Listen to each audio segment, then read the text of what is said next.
What up, boys, and welcome back to yet another Dragonflight gold making video. So, in today's video, I want to feature the my personal top 3 gold farms in Dragonflight. And there's a long list of gold farms, but these are the ones that I tend to do these days because they're still to this day very strong. Now, there's a massive list. I could also do like my favorite solo farms if you guys are interested in that. But in this one, we have like my favorite 2x4 gold farms. I'm going to go through all of them and what makes them good and what you need in order to do them in the first place, right?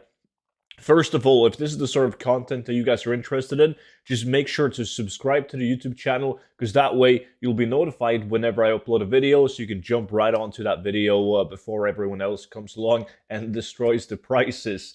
Also, a massive shout out to everyone that has picked up the 0 to 10 million gold guide. The support has been absolutely massive, and I'm so glad that you guys are enjoying the updates done to the book. Because if you get it right now with the discount code Dragonflight, not only do you get it for 50% off, but also you receive every single update done to the book for a lifetime. So whenever the next expansion comes along, even after Dragonflight, you'll still get the updates. But these farms have one thing in common, and since you're 2x4 gold farms, you should have the talents or the specializations in the enchanting and tailoring tree. If you don't have enchanting and tailoring, it's no biggie. You can do all of these farms on an alt. Just get an alt, get tailoring and enchanting, and set up the professions this way. It takes you like less than an hour to do so, and you don't need to be level 70 to do these gold farms. So first off, with enchanting, which currently brings in a shit ton of gold. You want Inside of the Blue, because Inside of the Blue pretty much just gives you these mystic items, green, blue, and epic, that you guys can disenchant to get the, well, enchanting materials. And if you then further spec into Draconic Disenchantment, you also have a higher chance of getting like multiple procs when you disenchant. So that is going to give you the majority of the gold in, well, at least the first farm that I'm going to show you guys. Second of all, every single one of these farms involves killing humanoid mobs, so you want to be able to have a cloth collection, because that way you'll get more cloth, you'll also get the bolts, and you will get the specialty cloth, such as frostbitten cloth, or decayed cloth, or singed cloth. Now, you can take it further, and you can also spec into spinning, so you can unravel these cloths to improve your gold per hour, but that's not really a must farming-wise.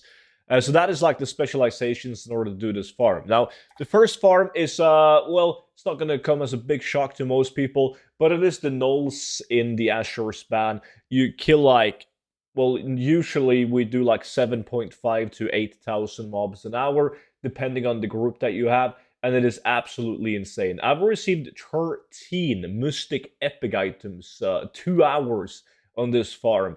And that alone, last time I did it on stream like a couple of days ago, I made 80,000 gold in 1 hour from just the epic disenchanting crystals. So yeah, this farm, absolutely great. It's also, there's something fun about this farm because you actually have to struggle to keep alive, especially if you have more DPS than the other people. It's a struggle to stay alive because you'll be taking a lot of damage on it. And I just, as you can see, I just died. It just makes the farm way more fun. Now, this farm right here is located in the Azure span, right underneath this lake. It's a very known farm. I'm going to leave the link to all these farms down below in the description of this video, so you guys can take a look at them. Now, the next farm is also in the Azure span, and it's this bad boy right here. Now, this is, as most people are aware of, the frozen meat farm needed for one of the secret mounts in the game.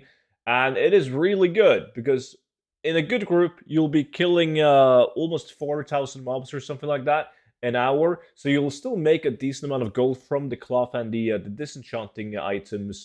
But the vast majority of the gold will come from the frozen meat. So this is one of those farms where you don't really need to have tailoring and enchanting, because the meat right now in EU is like 220 gold each.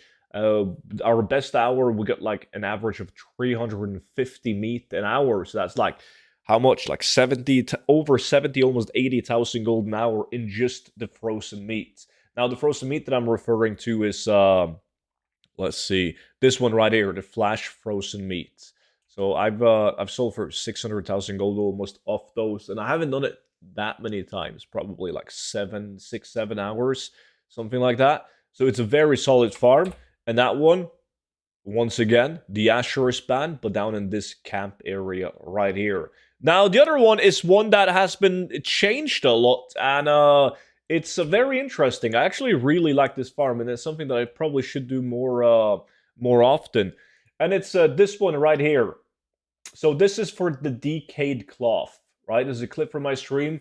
And the cool thing about this one is that you're still killing gnolls. You're still killing a lot of mobs per hour, so you get a lot of cloth. But the specialty cloth from this farm is not the frostbitten, even though you get that as well. But you also get decayed cloth. So you get wilder cloth, tattered wilder cloth, the bolts. You get frostbitten wilder cloth, and you get the decayed cloth.